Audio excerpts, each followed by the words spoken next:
Pais admiráveis educam pelo exemplo. O livro da Cris Poli, capítulo 4, parte C. Tolerância se aprende em casa?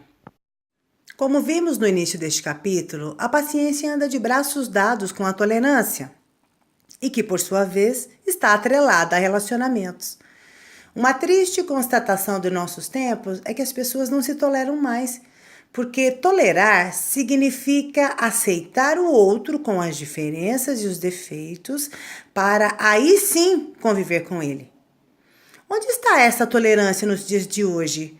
Como um casal que briga constantemente e não se tolera pode querer que os filhos respeitem os irmãos, os pais e as outras pessoas?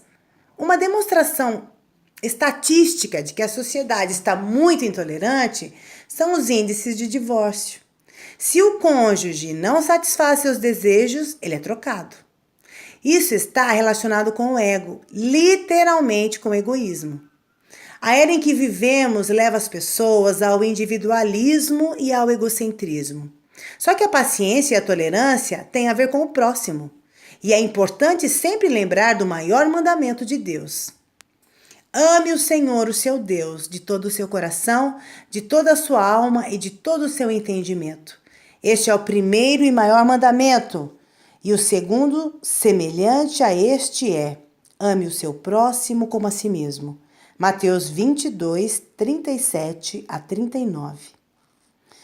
Amar ao próximo sem tolerância é virtualmente impossível, pois não há ninguém no mundo que seja igual a nós em tudo.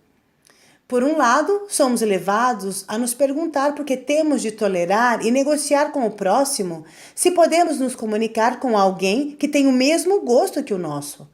Mas, por outro, somos chamados a amar indistintamente. Assim, a sociedade exacerba o eu. Como eu quero, do jeito que eu quero, quando eu quero. Mas é então que somos lembrados que tolerar muitas vezes significa ceder. Prefiram dar honra aos outros mais do que a si próprios. A sociedade como um todo precisa tirar um grande momento de reflexão, e isso significa repensar os seus valores, pois as crianças tendem a reproduzir o exemplo dos mais velhos. Se um pai e uma mãe não desenvolvem a paciência e a tolerância, como podem desejar que seu filho seja paciente e tolerante? Mais ainda, o que leva um indivíduo a querer que seu filho tenha esses traços de caráter, se ele mesmo quer sempre ter as coisas como e quando quer? Se um homem se divorciou e se contenta com relacionamentos com garotas de programa, por exemplo, por que ele vai querer alguma coisa diferente para sua filha? A realidade de nossos dias caminha para a falta de relacionamento. A ameaça do estresse. O estresse com as obrigações e a preocupação com o bem-estar dos filhos muitas vezes é exatamente o que leva o pai e a mãe a ficarem impacientes. Certa vez falei ao meu marido: você já percebeu que só discutimos por causa das crianças? Isso é um ciclo vicioso. Essa situação provoca um estresse que leva o casal a perder a paciência com os próprios filhos, tornando-se intolerantes com eles e levando-os a ser impacientes. Como isso pode ser resolvido? Diálogo. Novamente, conversas abertas surgem como um fator de solução de problemas. É preciso que você e seu cônjuge façam perguntas básicas, de preferência antes mesmo da chegada da primeira criança. Perguntem-se: para que queremos educar nosso filho? Como foi a nossa experiência de vida? Como fomos educados? O que foi positivo? O que foi negativo? Que aprendizado podemos tirar de nossas próprias experiências? O que queremos repetir e o que não queremos? É sobre questionamentos como esses que tenho trabalhado. O ideal é você conseguir fazer essas reflexões antes de ter filhos, pois com isso ganha tempo. Porque na hora em que a primeira criança nasce, tudo vira de cabeça para baixo. E as necessidades imediatas roubam muito do espaço que existe para reflexão. Antes de os filhos nascerem, os pais deveriam discutir sobre suas diferenças e crenças, sobre a educação e os valores que querem transmitir a eles. A criança certamente já vai sentir a segurança transmitida por esses pais.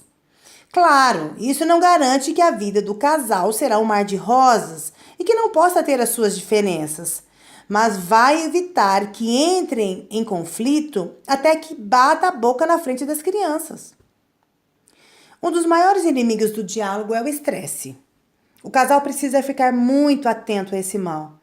Ainda hoje, lembro-me do que aconteceu com a minha filha Luciana quando tinha 2 anos. Ela chupava o dedo e eu já tinha feito de tudo para ela parar com esse hábito. Cheguei ao ponto de enfaixar os dedos e colocar pimenta, o que hoje sei que são atitudes equivocadas. Chegou um momento em que ela até parou durante o dia, mas ao dormir ainda levava o dedo à boca. Houve uma noite em que a pus na cama e o quarto ao lado, os 2 irmãos estavam fazendo a maior bagunça. No meio da confusão, fui ver o que estava acontecendo e parei de dar atenção a ela, que começou a me chamar. Como estava tentando acalmar os outros 2, sem muito sucesso, fiquei nervosa e gritei: Lu, pare de me chamar que estou com seus irmãos, deita e dorme. Quando os meninos se acalmaram, fui até o seu quarto e finalmente perguntei o que ela queria. A resposta me fez até chorar. Mãe, eu queria te dizer que nunca mais vou chupar o dedo. E de fato, minha filha nunca mais chupou o dedo. Sem que eu percebesse, aquele era um momento marcante em sua vida, pois ela estava alcançando um novo patamar de maturidade. Ela decidiu sozinha algo sobre o seu crescimento. E eu, em meio a todo aquele estresse, a todo aquele caos, simplesmente a ignorei. É em ocasiões como essa que perdemos a oportunidade de ouvir os filhos e de ensiná-los, com o nosso exemplo pessoal, sobre paciência e tolerância. Os pais sempre devem escutar os filhos, sob o risco de perder momentos preciosos que nunca mais voltarão.